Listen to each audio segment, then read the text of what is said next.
เล่นเกมกินอาหารนี้กับ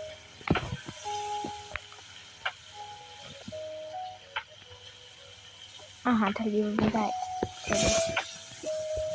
แต่ว่าวิธีเหมือนเขาเรียกว่านะโดนที่ได้ดูบ้าง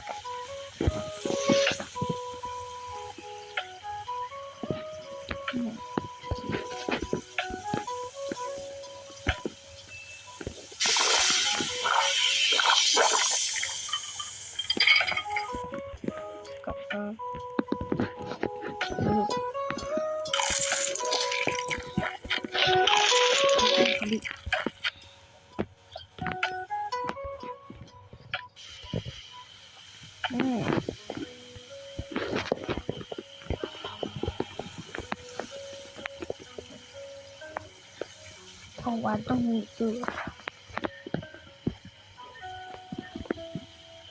ไม่เอา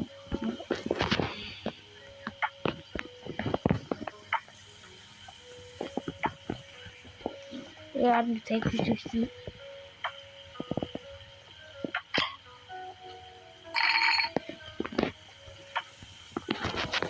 ปัจจุบัน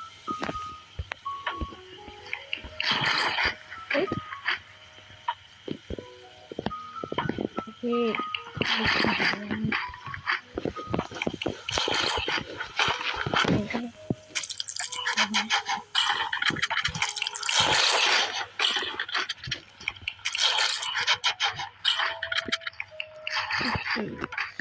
ก็อันที่สอง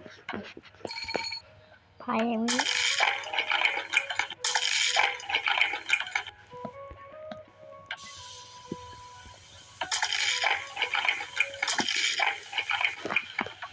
ทุกคนเหนื่อย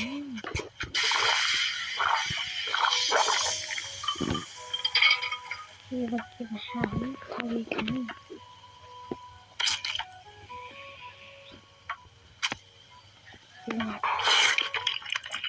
ไม่เบื่อสิ่งนี้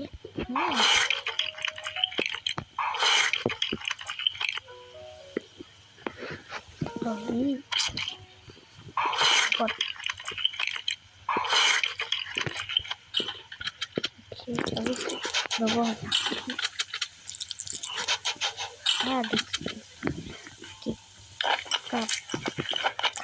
กับ